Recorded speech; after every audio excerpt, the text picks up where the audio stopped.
Ընդդիմադիր ուժերի համախմբվածության հետ կապված օրերս Սամվել Կարապետյանը հայտարարեց, որ հետընտրական ընդդիմադիրների միավորման հարթակ է ստեղծելու։ Այս առումով ձեր գնահատականը կարծիքն եմ ուզում լսել եւ արդյոք կան գործընթացներ, դուք ինչպես եք նայում այդ գործընթացի հաջողությանը, ինչպես եք պատկերացնում դրա աշխատանքը, որովհետեւ եթե լայն համախմբում է լինելու,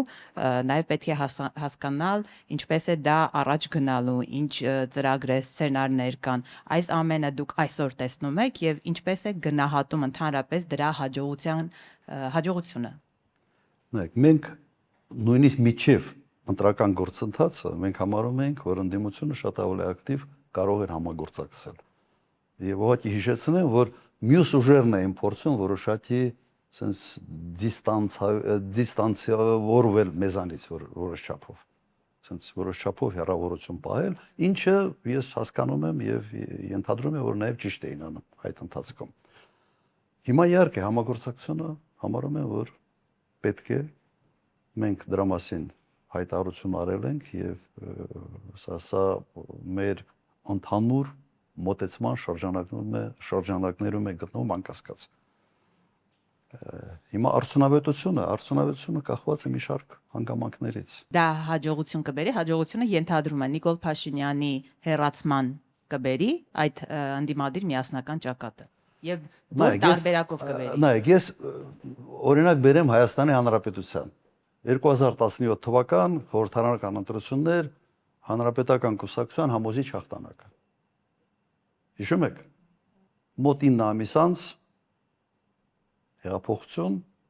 թավշյա, թե ոչ թավշյա, դա ասենց երկրորդ հարցն է, իշխանափոխություն։ Հնարավոր է դա։ Ասենց տեսական բաներ չեմ ասում։ Պատմական օրինակներ բերեմ, օրինակ Թունիս 2000, եթե չեմ սխալվում 10 թվական Ben Ali-ն 90% ձայներով ընտրվում է Թունիսի նախագահ։ Ուղիղ 12 ամիս հետո հեղափոխություն եւ Ben Ali-ն փախնում է Սաուդյան Արաբիա։